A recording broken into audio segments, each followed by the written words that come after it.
Welcome everyone to the Yiboneh Beit Midrash. Welcome home to Torah. A very warm welcome home to Torah. We have people on Skype, we have people live audience, and for those who are listening after the shir, welcome and thank you for joining us. We're going to be dealing with Parashat Shlach Lecha. We're sending the spies. Moses is sending the spies, and you can look up previous classes, okay, on the Yiboneh website. There's a link below, and it gives you a link to the website. And I encourage you to go there, number one, just to hear the other shirim, but also the source sheets, okay? The source sheets that we use so you can learn Hebrew, so you can see the words for yourself inside. I think it's very important. So I think this is a very important message because we're going to speak about a non-Jew as, I don't even know how to describe it until we get like deep down into it, but Job is going to play a central role. His name in Hebrew is Eov, okay? Now, can you just imagine how a Jew should feel about a non-Jew? He should have the deepest respect, absolute deepest respect, if a non-Jew decides that he's going to live a moral life, that he is taking not just the reins, what do I mean, like taking the horse by the reins, but more than that. As I discussed, and here's another idea, there's also a link to a Beyond the Seven series that I'm giving on Saturday nights, that there's a Gemara that discusses that there are either a total of 30 righteous non-Jewish tzaddikim in the land of Israel, 15 outside the land of Israel, that are keeping the merit of the world going. Yes, I discussed that. And we're going to see how a non-Jew, there's no such thing as color. Okay, we are colorblind here. A non-Jew could be Asian, could be African, could be American Indian, could be white, any color, right? And in fact, I want to let you know that man, Adam HaRishon, actually was multicolored, right? He had every part of the world in him. How is that so? That when Hashem created man, he took earth from all four corners, right? The earth is obviously round, so I don't know why we use that term. Let's just use the term. Everyone knows what I'm talking about. The four corners of the world, and he brought the earth together, and he created one man and woman, one being that was both man and woman on what we call the Temple Mount, which is just over here, over my right shoulder. Okay, it's unbelievable. And so how does man have all these different colors or tones, the different pigment, right? There's different colors. I want you to understand what I'm saying here, that the vibrations of the earth, okay, the energy of the earth, no matter where you're from, right? I'm not talking evolution, I'm talking real metaphysics here, okay? That when man was spread back to the four corners of the earth, however it developed through history, that man was dispersed, okay? That the energy and the vibrations that was in the original man, which was really from the I don't like the word dirt, okay? Soil that came from the earth itself, then penetrated, the vibrations penetrate and produce the different facial, right? There's different facial expressions, or you know what I mean by expressions. I mean, longer noses or wider feet or bigger ears or color tone, okay? It's all because of where you are. And I have proof for that Jews accept converts, it's true, and therefore you may say that's why Jews have all different colors and all that stuff, but I'm going to tell you something else, that even if a Jew moves to one of these corners of the world after several generations, they actually begin to look like the place that they are now residing in. Okay, so this is a very interesting idea, and I don't want to go too much into it, but I want to speak about this idea of a righteous non-Jew, okay? A righteous non-Jew such as Eov. We're going to find out in this week's Parasha an unbelievable message, how much, what I had just told you already in the Gemara where it says there were 30 righteous non-Jews and 15 outside the land who keep the world going, okay? Keep that in mind. And we're going to start with this first verse in chapter 13 of Numbers, verse 20. So the story goes like this. We're going to focus in on 4 words in Hebrew. Hayesh bo eitz im ayin. Is there a tree or not? Notice I said tree as opposed to trees. Okay, I'll discuss that in a second. What is the soil like? When Moses is about to send these spies, he gives them a list, a checklist. Okay, I want you to find out these things for me, and you come back with a report. I'll give you a little bit more background. It was the attitude, because what they did when they came back, everything they said was true. But if you have a bad attitude, you can actually say something that's true in a negative way. They didn't have to. They could have come back with a positive report. But we all know they came back with a very negative report. But there's nothing they said that wasn't true. Okay? Keep that in mind. When we say Lashon Hara is very bad, Lashon Hara, by the way, is true. It's your motivation. It's your reasoning for saying such a derogatory thing.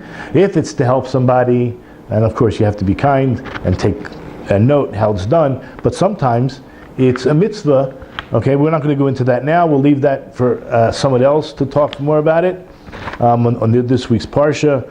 But right now we're focusing on this one point. Are there any trees in it or not? So let's read the verse again. What is the soil like? Is it fat or lean? And really the truth is you have to go back to the previous verses to see the whole discussion, but we're focusing on this verse. Are there any trees in it or not? You shall be courageous and take from the fruit of the land. We're going to discuss that as well. It was the season when the first grapes began to ripen. We're going to deal with all these issues in this verse. This class is going to be just about this one verse. Uma ha'aretz hashmeinahi o raza. Is the land fat or thin, lean? Hayesh bo eitz im ayin. Tune your ear to these words. Is there in it a tree? Now, it's like the word fish. Fish can mean one fish or many fish. We don't say fishes, right? Us educated peoples. No, if it's 2 different types. Oh, thank you, Larry. Go ahead. And then v'hit chazaktem ulekachtem, be strong, courageous, and take mipri haaretz, from the fruit of the ground, fruit of the earth. V'hayamim yemei bekurei anavim, because the season is the days of the season is for the ripening of the grapes. Okay. So look at Rashi. The first thing he says, does it have trees? Meaning literally, does it have a tree? A tree in Hebrew is eitz. And what is Rashi? What is he saying Moses is really asking? What is on Moshe's mind? Does it have a worthy man who will protect them with his merit? Guess what? This man that Moses is asking is none other than a non-Jew who's actually protecting the non-Jews through his merit. Okay, we will discuss this. This is again something I had discussed. I believe it's in I don't remember which part of the series, 5, 6, or 7, or 4, 5, 6, or 7. But you have to watch the whole series. See, if I can't tell you which one, that means you have to watch the whole series. Okay. So let's look at the Kli Yakar. We always use the Kli Yakar in this Kli Yakar share to discuss what we're about to delve deep into. It starts out by quoting the Gemara in Baba Basra, page 15a, that the rabbis darshaned, Im yesham adam kasher. See, an adam kasher is a tzaddik, as someone who is yashur, right? Kasher means fit. Okay? Kosher, like the word kosher. Shiyagain, the word is yagain, is to protect. Alehem. That's what Moses wanted to know. Because the word eitz, ke'etz zeh, as a tree, as this tree, ha'oisei, tseil, umagen, what does a tree do? It protects.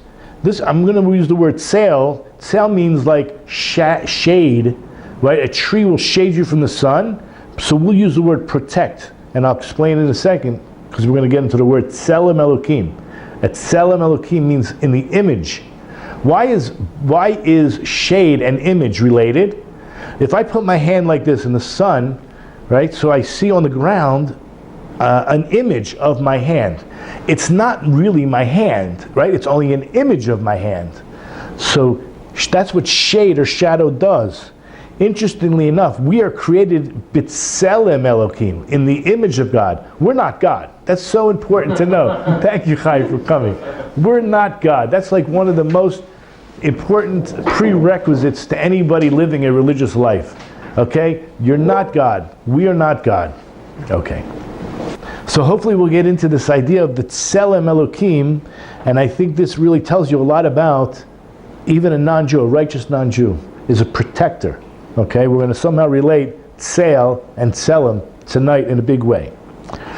So what does it say? Just as this tree protects and guards al kol hamistofeth b'tzilo, all who gather together, all who hang out underneath this tree are protected, right, in its shade, by its protection. And regarding this, I want you to go to chapter 14, verse 9. You'll find that on number 3 of the source sheet. The word I highlighted, at the end of the verse, their protection is removed from them. This is later when they come back with the report, and Kalev is not really going with their story here. And he has a whole nother story. As I mentioned in the beginning, it's your attitude. And he says, but you shall not rebel against the Lord, and you will not fear the people of that land, for they are as our bread. In other words, we are going to consume them. You'll see in the Hebrew. What do you do with bread? You consume them. I mean, the truth is you can use it on bait and go fishing, right? But usually, bread is something consumed. In fact, the word bread is lechem, and the word for war is milchama.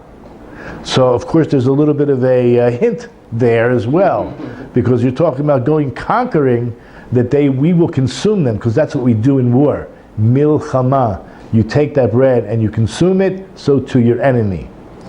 Their protection is removed from them. So in the Hebrew, it's sar tzilam. Removed what? Sar means removed their protection. What's their protection? The tzilam, that Tselem Elokim, that person Job, who had the Tselem Elokim, because he was righteous, he was kosher, and he was v'yagein, he protected the people of the land. But read the rest. And the Lord is with us, Kalev says, v'Hashem itanu, God is with us, and do not fear them. I just happened to have skipped over the Gemara. I think it's interesting because the Gemara says everything we just said. So I'll read it in Baba Batra 15a. It was Rava, by the way, who held that Job lived at the time of Moses. Who wrote the book of Job? Anybody know? Moses. Huh? It's unclear. It's unclear, but majority would say Moses wrote it. However, if you read through the Gemara, you'll see that there are Tanoim and Amoraim who hold that he lived much later. So if he lived much later, that would discount Moshe. But I think what you conclude is the fact that so many different opinions about who he was and when he lived comes down to another point, I'll quote the Gemara here, that he never even existed. That Moses wrote this as a parable, as an important philosophical work for us all to understand and know. Okay, so you would ask, what do you do with the Medrash that says he was one of the 3 advisors to Pharaoh? We can deal with that. So those who are not familiar with that, so Pharaoh didn't know what to do about the final solution to the Jewish problem, right? Like Hitler, Yamak Shemo V'Zikro, right? He wanted to get rid of the Jews, right? So he had advisors, Bilam, Job, and Jethro. Bilam, we know what he advised: throw the boys into the Nile, right? And he himself was killed, and we see in the Torah itself. Jethro ran away in protest, which, truth be told, is probably the correct. He probably voiced what he had to say and then ran as quick as he could, right? But that's probably the best method. What did Job do according to the Medrash? He was silent. And as a result, so let me just go back. What was Jethro's reward? His grandchildren, his progeny, served on the Sanhedrin, right? Justice was served. Unbelievable. So that's what we hope in not just America, but throughout the world, Dinim is one of the 7 Noahide laws, creating a proper system of justice and enforcing it as well. And right now that whole thing seems to be up for debate, whether we should have anybody enforcing anything anymore. Halavai, when the Mashiach comes and people have a little bit more control over themselves, then perhaps you can lighten the load. But right now, people are out of hand. Okay, and so that's what Jethro was rewarded with. What about Job? What was the consequences, the measure for measure, the consequences for what he did by staying silent? God caused him to cry out, the complete opposite, as a restitution, as a rectification, as a tikkun for his mistake. Okay. So what did we just read? We just read in chapter 14, verse 9. You can even read Rashi, because it says, we said that their protection was removed from them. I want you to go to the second part where it says, what does it mean? Their shield and strength. That was what was removed. Their shield and strength. Their virtuous ones have died. So what was Moses asking? Is there a tree? Is there some righteous Gentile who's protecting the rest of those Gentiles through his Ma'asim Tovim? That's what I'm also discussing on my Saturday night, Beyond the 7. What does it mean, Beyond the 7? To do everything you can to correct your own character and your actions, producing Ma'asim Tovim, your good acts. So it says, their shield and strength, their virtuous ones have died, namely Job, right there, who protected them. That's right out of the Gemara. So that's a different Gemara, Sota 15a. Another interpretation is that the shade or the protection of Hashem himself, that's why I said Tzilam, right? Tselem, Elokim, of the Omni. So I don't think there's really a discussion of it. Well, we'll see further. We will talk about Hashem's protection. But we're talking about through people's action in this world, creates a godliness, brings God into the world that does the protection. This is my pshat. Okay, this is the way I'm reading it. I'm putting them together. But it does sound like when he says another interpretation, the shade itself, meaning the protection of Hashem, has departed from them. But what I'm saying, I'm reading into it, is because of human actions that Hashem's protection saved them. I want to say that there's a verse in Tehillim, Hashem Tzilcha, and that's exactly how some interpret it. Oh, beautiful. Thank you, Larry. That's right on key. So I want to say that I basically came up with this on my own, and I'm so happy to hear that someone else said it before me. That I somehow was mechaven, had somehow tuned in to the truth. Now I believe even before you told me that, it's the truth, because I learned enough Kliyakar to know the direction he would go in. And what he does is he takes two different interpretations of Rashi that seems incongruent, that could never actually be meshed together, and he always seems to succeed in doing it.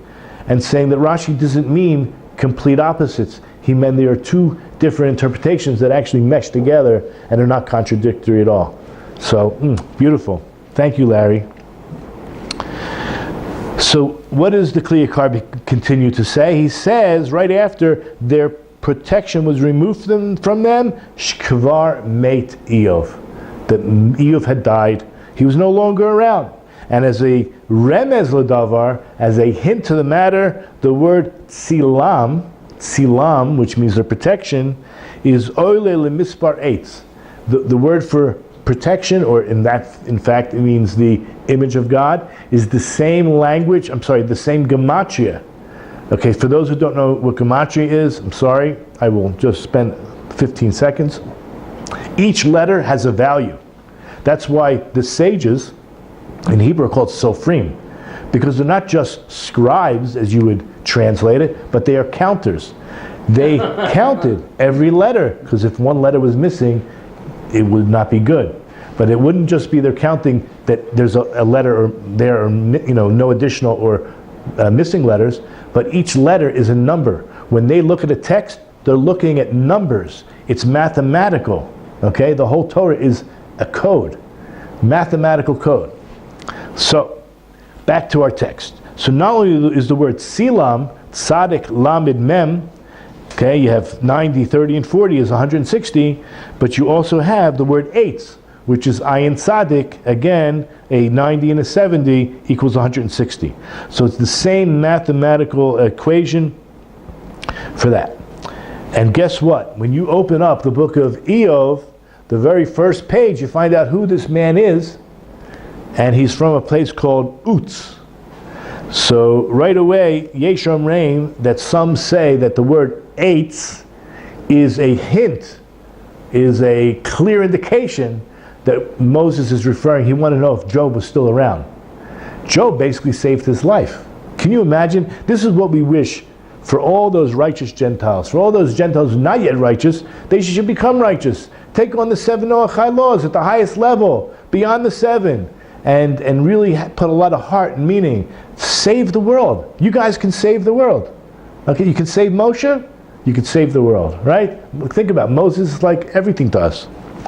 He's equal to the whole Jewish people, by the way. So basically, they saved the whole Jewish people. Amen. So he says, the word eitz is utz. Hu iyuv shehoyen me'eretz utz. So we know that's where he's from. So if you thought that was cool, wait till you hear this. Derech al derech hanistar. The word nistar means a little bit more Kabbalistic. Okay? He wants to say like this. Those actual words, hayesh bo eitz im ayin, are very familiar to us in a different place. You ever hear those words, similar words before? You have, and I'll remind you where. Doime lama sha'amri Yisrael, in Exodus 17:7, it's very similar to what we said right before Amalek comes and starts out with us. We ask, is God amongst us or not? Well, you can ask it many different ways, but those same words are basically used. Listen to the words.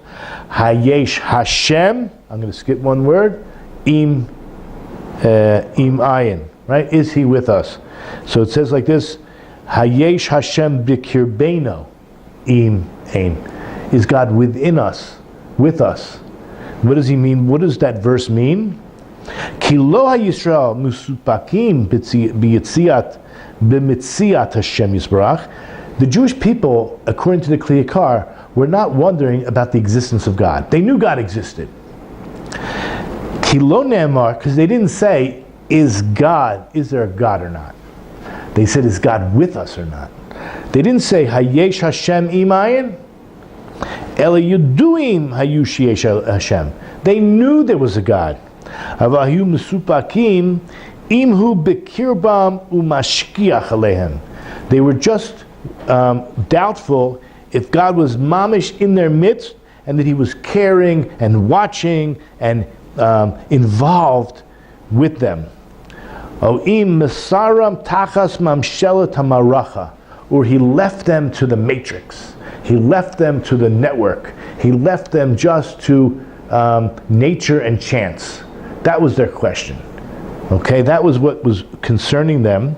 Kach rotza Moshe, so Moses too. He wanted to lachakur. He wanted to investigate. Im ha'aretz hahi, if this land we're about to go in and possess, land of Israel, was Yoshevet B'tzel Shekai, was dwelling with the protection of God. We're going to deal with two different things. What about the land, and what about the people? So we're going to go now into it. That if you look in Deuteronomy chapter 11, verse 12, the Kliyakar doesn't bring this verse down. I will, just so that you know and become familiar with these words, because it says over there, it's again Deuteronomy chapter 11, verse 11. It's verse 12. A land the Lord your God looks after. The eyes of Lord your God are always upon it, from the beginning of the year to the end of the year. Listen to the words in Hebrew. Eretz, the land, Asher Hashem Elokecha, the Lord your God, Dorei Shota, he's interested in it, he's looking at it. He's, right, that's what it says, looks after. Tamid Einei Hashem Elokecha ba, constantly, always, the eyes of the Lord are on the land, this land in particular. So this was the question. Is it like that? O im hi tachas hamaracha keshar aratzos. I'm really sorry to inform all those people watching this who live outside the land of Israel, but there is a significant quantitative and quantum difference between Hashem's presence, if I may say so, I don't know the word to use, between people who live here and people who live outside the land. So that's what Moses wanted to know. We're going to go in there. Is Hashem really everything that we expect? Really being involved? And this is hinted to in the word eitz. Because what did we say? Listen to this. I told you this was very Kabbalistic. When we take the word Yud and Hey and Vav and Hey, that's the name of God. The first two letters of that name are a name all in its own. So not that we like to or prefer to split the name in any way, but I want to tell you, when we do a mitzvah, what's the word mitzvah? Mem tzadik vav hey.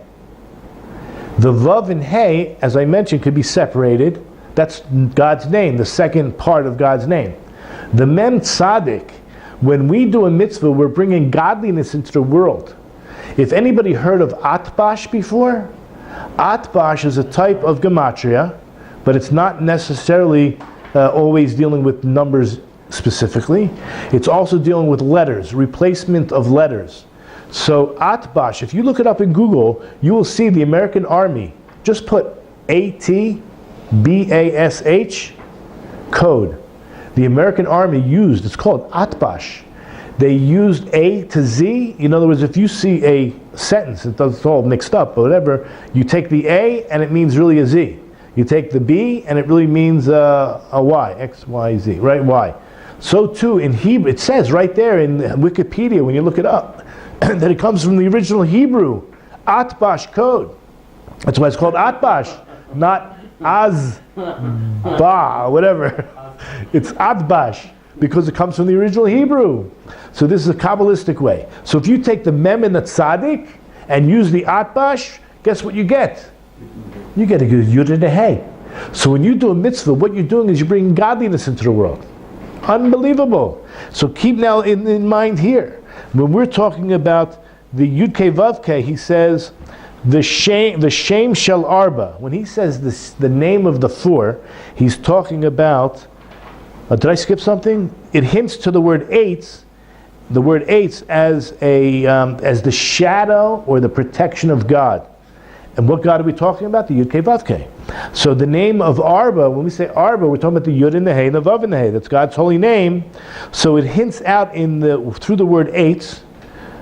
And he says, how? How do you have the hint in the word eitz? We already said the word eitz is 160, correct? We said that in the last paragraph. So he says, Ketzad, how do you do it? So the Yud and the Hey, now he times each one by each other. So Yud, which is 10, times Hey, which is 5, that's 50. 10 times 5 is 50. And in reverse, the Hey times the Yud, meaning 10 times 5 is 50. So that's 100 right there. And what do you have by the Vav and the Hey? Vav is 6, Hey is 5. 6 times 5 is 30, and 5 times 6 is 30. 30 and 30 is 60. So now you have 50, 50, 60, 30, 30. You have altogether 160.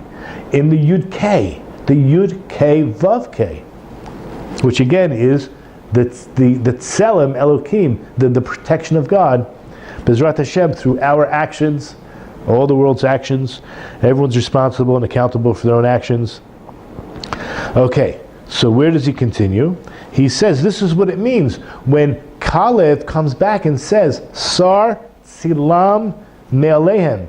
It's been removed, the Tzilam, the protection. Protection, again, I refer to either God's omnipresent or man's good actions, or, as I'd like to say, the combination of the two. By man's good actions, you bring God into the world, as I mentioned already through the word mitzvah.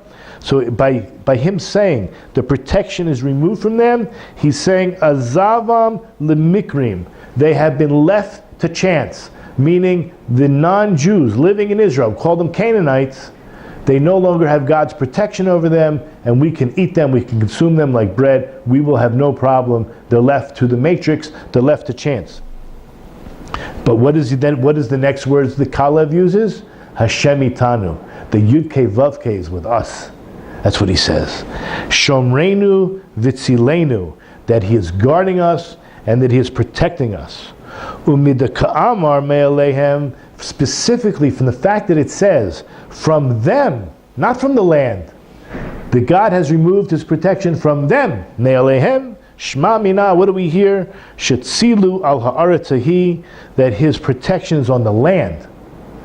Zulat shma alehem sar, aside from the fact that he removed himself from them. How do you get God to remove himself from you? Act like an animal.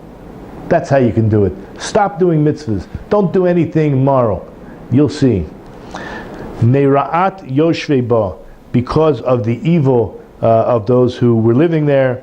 Aval haaretz mitzad atzmo, but the land, from the aspect of the land itself, asher eretz einei Hashem dorish osa, but not from the land itself, where Hashem's eyes, so to speak, are on it always.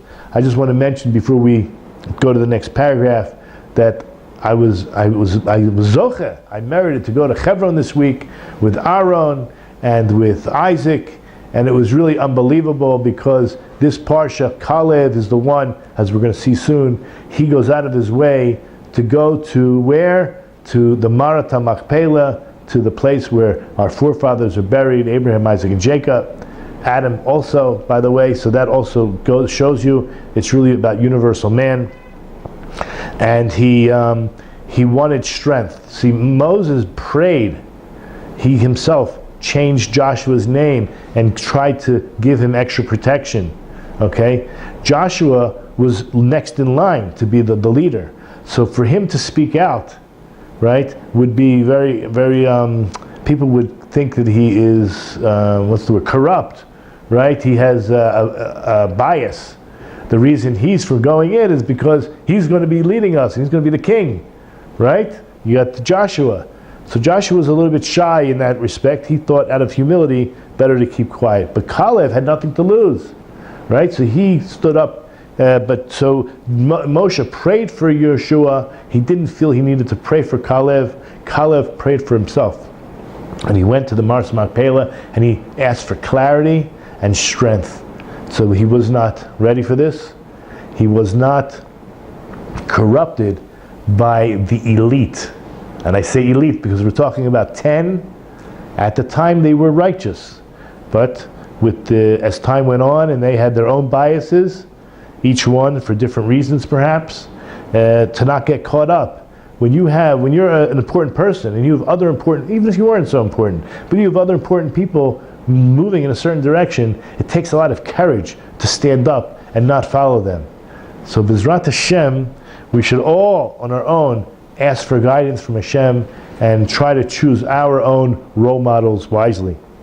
So now we're going to continue with the rest of that verse where it said, V'hit chazaktem, and you should, right? Kalev was saying you should strengthen yourselves. I'm sorry, this is going back to Moses. Moses actually tells them to strengthen themselves, to take what? To take this fruit. And of course he also mentions it's the time of the ripening of these grapes.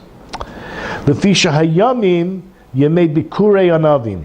Because at that time, in that season, was the ripening of the grapes. V'habali makpidim al halechicha.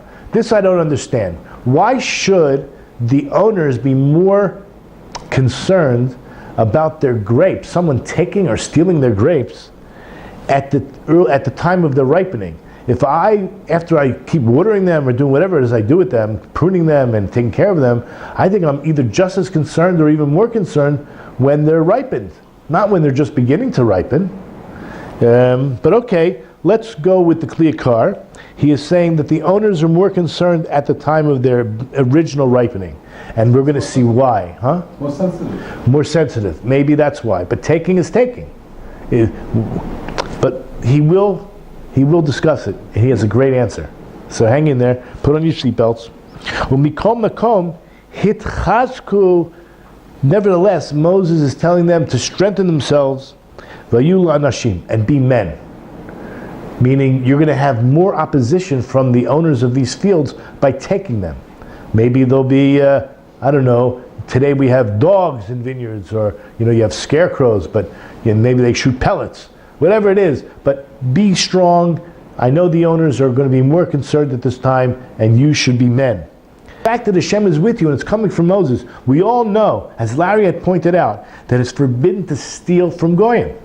Okay, so all those Jews who don't know the halacha, now they know it's forbidden to steal from Goyim. Except if God says do this, you have to do this. It doesn't change the law. It means that this one time and this one time only, as Larry pointed out, it's called a hora'at shah. It's direct command from God to do something against the Torah. It's not adding, it's not subtracting. The law is still the law. It's just this one time. And what example do we give? We give the example all the time of Eliyahu at Mount Carmel. The Torah says you're not allowed to make an offering outside of the temple.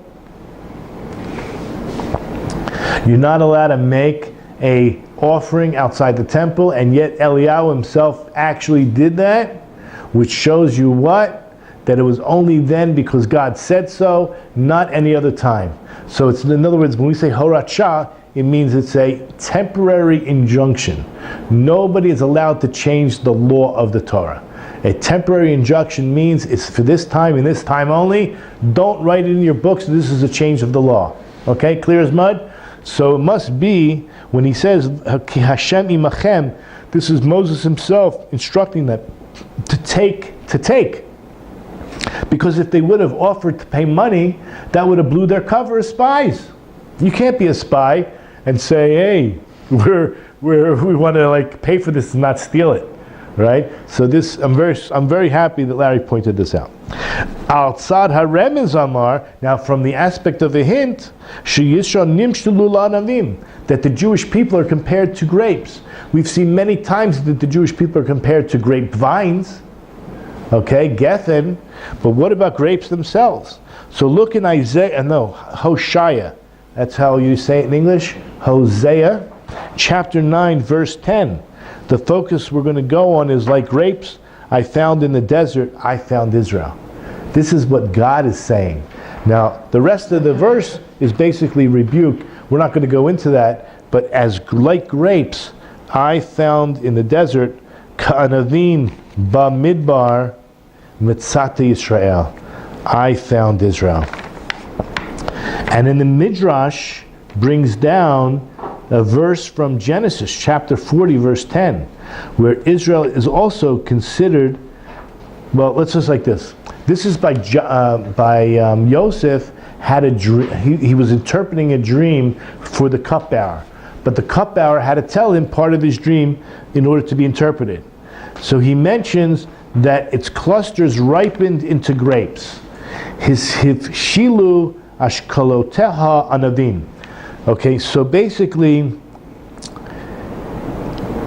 Joseph understood this on his own level. I mean, remember, he was amazing, right? Whatever insight he had, so he understood this is a beginning of redemption for him.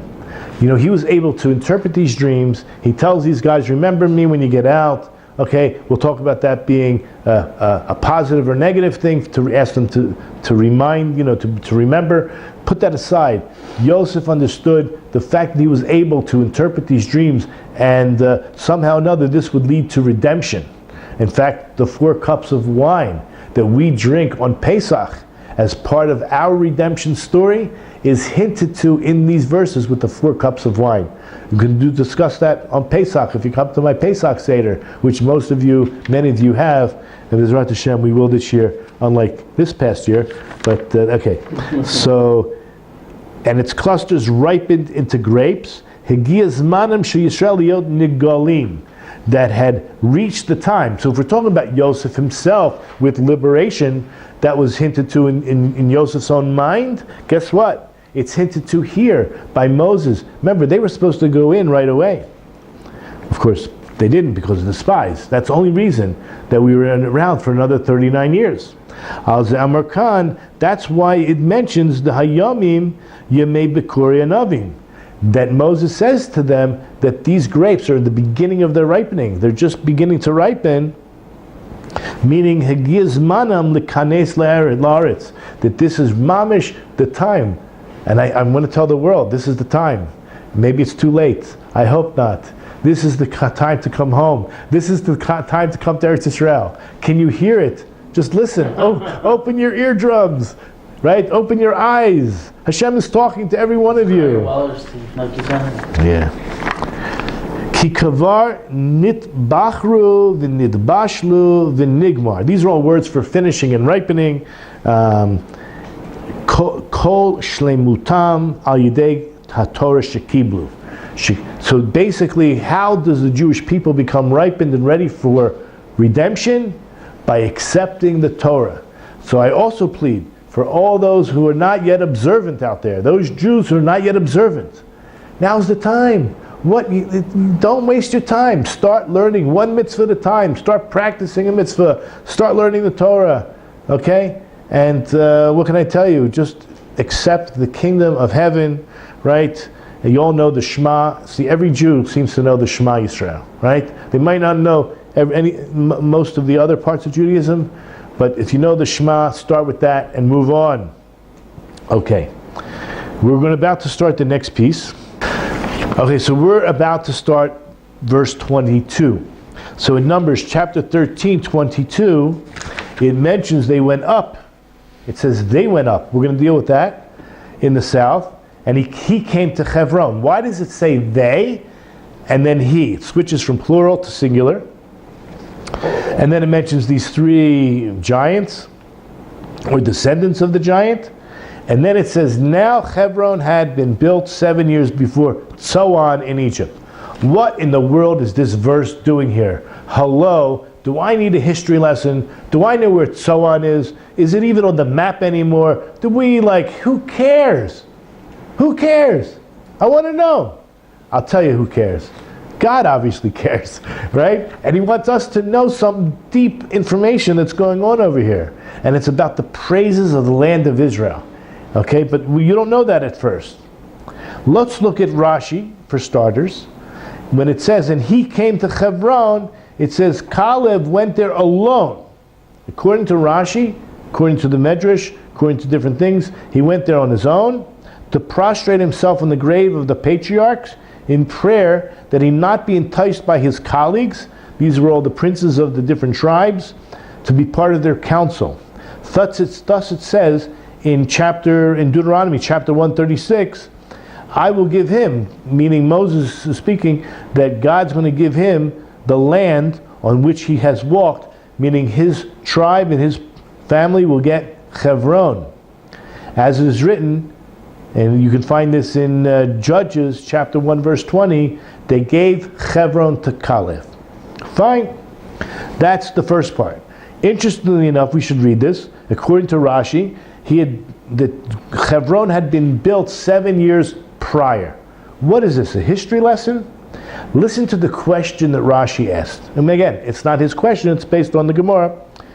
Is it possible that Ham is the father of Canaan, would he build for Canaan before his son Mitzrayim? I want you to look on page 4 on the source sheet, for those that can see it. So it's a chart. Just you should know that in Genesis chapter 10 verse 6, it says, and the sons of Ham were, and it lists 4 people, Cush, Mitzrayim, Put, and Canaan. This is the actual order of their birth. So Mitzrayim is before Canaan. Would Ham have helped his own son Canaan, where Hebron is, build up Hebron before he would help an older son, such as Mitzrayim, build up so on? So why does the Torah tell us that, right? You have to, that Hebron was built up 7 years prior, which is in the area of Canaan, before Tzoan, which is in the area of Egypt? Great question. So Rashi says, had been built 7 years.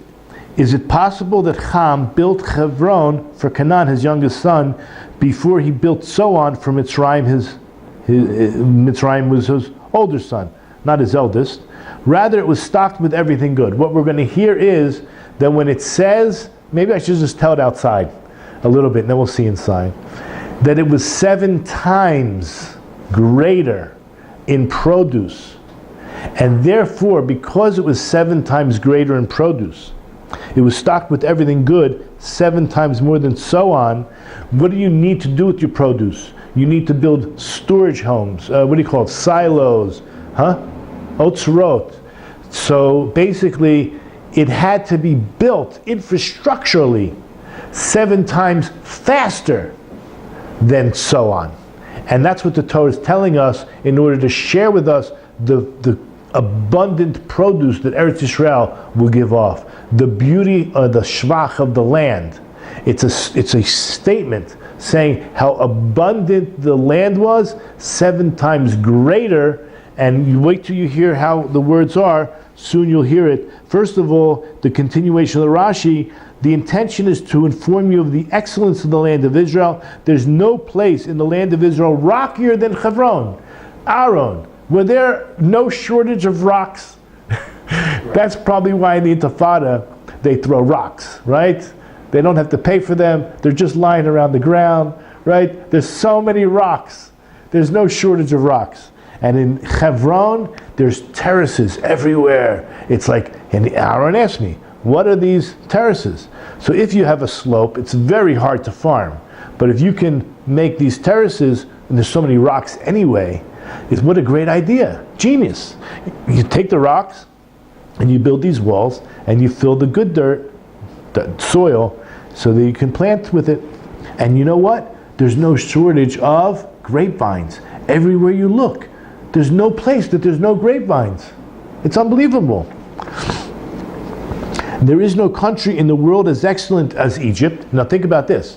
What the Torah is telling us, which we'll soon see, is that Egypt had what you call the Nile. It was extremely well, irrigated. You had canals. All you had to do was build a canal to go into your field, and then you had water. So it was extremely lush. That's the land of Egypt. And so on. You can find that, by the way, in Genesis chapter 13, verse 10, that it says it was like, we're talking about Egypt, it was like the garden of the Lord, the land of Egypt was. So you already know now, that in Genesis 13:10, that the land of Egypt was like the garden of the Lord. And so on happened to be the best part of Egypt.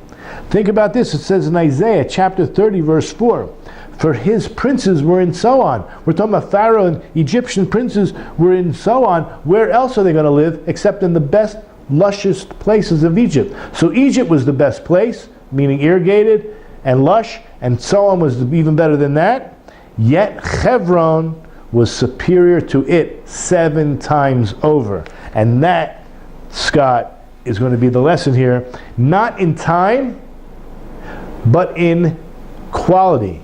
And then he's going to tell us, I'm going to show you that even in time. In other words, you can't just take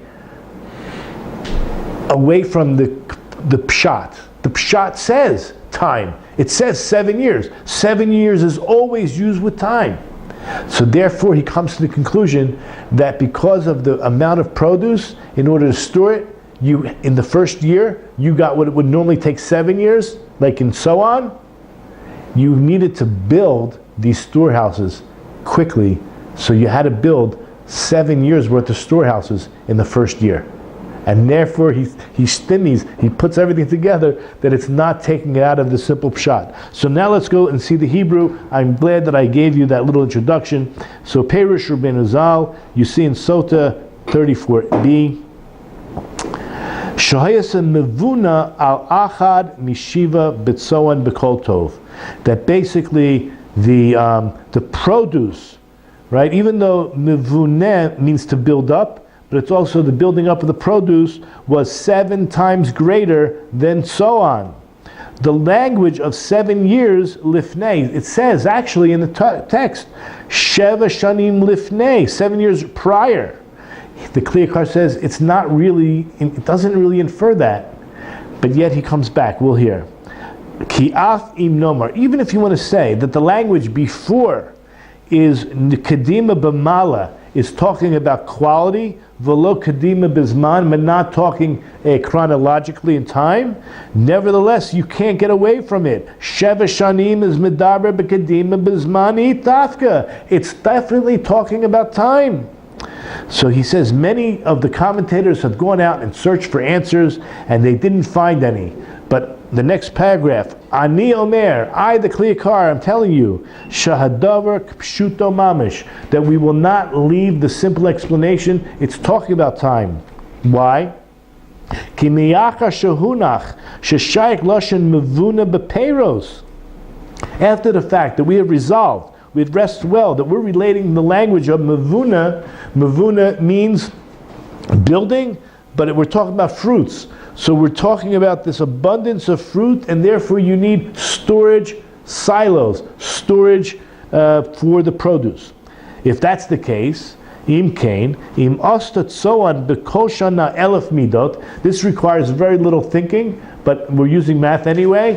If what took place in Tzoan was 1,000 measures of whatever, Yagia l'sheva shanim shiva alafim midos. That means after 7 years, you have 7,000 measures of produce. He ma'ula sheva pa'amim yoter mitzon. Sorry, and Chevron was 7 times greater.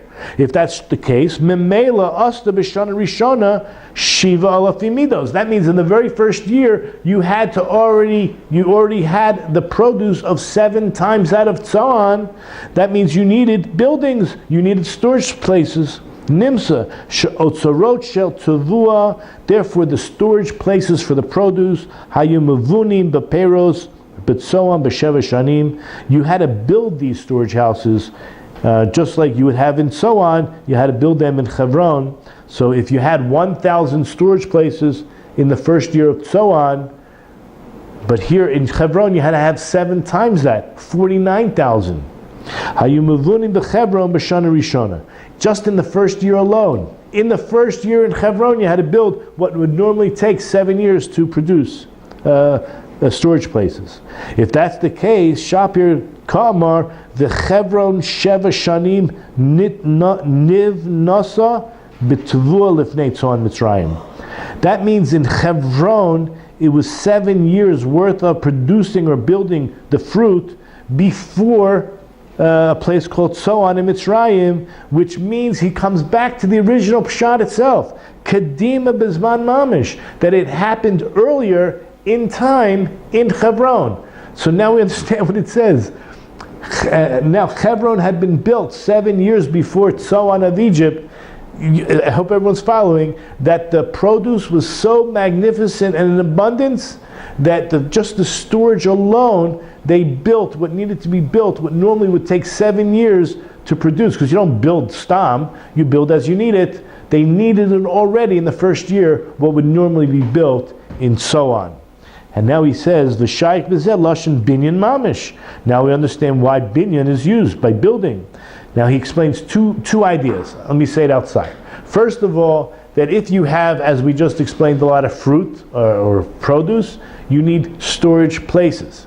Now if you're located in a place where there's like a silk route, you have a trader, a commerce, you're either near a river or you have, a lot of camels coming through. So Chevron was not far from a trading route. So if you had a trading route, that means you could sell it. And if you sell it, what do you have? You have money. And what's the best thing for anybody listening? The best thing, you ask any Jew, what's the best thing to do with your money? They will tell you real estate. Okay? So what you would do with that money is turn it into big homes. Buy in Eretz Yisrael. Okay? Don't buy in those other places. But so we were just there. There are big homes. There are big and important places and palaces there. So it says like this. Ki b'makom sheyesh harbe tavua. If it's in a place that they have so much produce, boinim harbe yotzros. So you're going to build a lot of storage houses. Vaz hamakom benui b'binyanim mamish. So you're going to have a lot of these storage houses. O b'yos sheyosh v'hamakom yesh lem tavua harbe limchor. But if the same people have so much produce, and remember, it's not going to last forever. I don't care how you store it. Right? You still have problems, whether it's rodents or you have weather and molding, mold, whatever it is, probably better to sell it anyway. So if you have the ability to sell it, as kesef v'zav yirbuin, then you're going to have an abundance of money, gold and silver. The yivnu lehem batim sfunim v'chashuvim, and you would take that and you would import marble from Italy and you would build really nice homes. And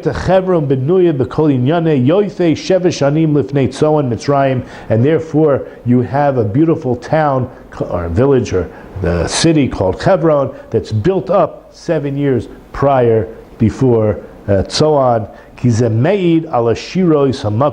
This testifies on the wealth of the place, the ribuy tuvlatam, and the abundance of produce. Eretz bekolhi. It tells you the advantages, the beauty, the magnificence of this land in every single way. Let me just finish the last 2 paragraphs and then we'll take a break. V'hizkir sheva haaretz al Eretz Mitzrayim. That this verse is telling you about the greatness, the praise of the land of Israel more than above Egypt. Lefisha asidim lomar, because in the future this is not a guesswork. Even though it's in the next chapter that there were going to be the Erev Rav, there were going to be Jews that said nitnu rosh neshuva Mitzrayim. Let's appoint ahead and go back to Egypt. So already, I want to tell you, God always gives you the refuah. He always gives you the medicine before the sickness, that He already wanted to implant within us the willingness to move forward and trudge ahead, to enter the land by letting us know how important the land and great the land is. And that's why the verse is here. And now another idea we mentioned, this is the reason it says, V'yavo ad Hebron. It says they went up, and then it says he went to Hebron. Why does it not say V'yavo'u? They went to Hebron. So we mentioned that the Medrash seems to imply that it was only Kalev that went and prayed. It may be true, but according to this, they all went, let's say from the south, you're going up north, you go along, we call it the mountain ridge, and you're moving forward, so you're passing by Hebron anyway. So Lefisha Bovoam LeChevron, the truth is they all went to Hebron according to the Kliyakar, Varu Sham Malas Haaretz Al Mitzrayim, and they all saw how lush, how great Hebron was. Hayukulam Balev Echad Ki Ish Echad, and they were all actually in unison. Their hearts were together. They were like one man. L'saper b'sheva haaretz, in order to tell over the greatness of the land of Israel. But at some point, the Achar came, the Kakalu, that got ruined somewhere along after Hebron. Up until this point, and including Hebron, they seem to have been unified, all together, maybe even righteous. They were righteous and they started. But Oto Sha'at Tzadikim Hayu, at least at that moment, according to the Kliyakar, they were all righteous. Something happened later, and that you'll have to come back next year to hear what happened to each one of them and what their motives were. So B'ezrat Hashem, I'm going to just conclude that we should all really take stock that Eretz Yisrael is extremely special. I don't think I have to convince anybody who's already watching these videos to understand how. I beg you, for those Jews who are outside the land of Israel, we need you, right? And I know that you need us, but you may not be aware of that. So I'm letting you know we need you, okay? And we need you to be righteous. We want you to be righteous. So learn Torah, welcome home to Torah. And for all those people out there who are not Jewish, we don't expect you to convert. That's not what we're about, right? This book, I'm going to focus on this. After Beyond the Seven, I think I'm going to give a series on Job. I think it should be mandatory reading for every non-Jew who wants to be righteous. Find out what it means to be righteous, because Job, according to almost every opinion, that he wasn't Jewish. I'm talking about the opinions that he existed, that he wasn't Jewish. And you have here a righteous non-Jew, and the example that he led with his faith. By faith, a tzaddik shall live. And this man exemplifies faith. So I wish and pray for everybody, no matter who you are, where you are, to strengthen your faith. And with that, I say Shabbat Shalom, Kol Tuv, and have a great life. And we'll see you next week. Great.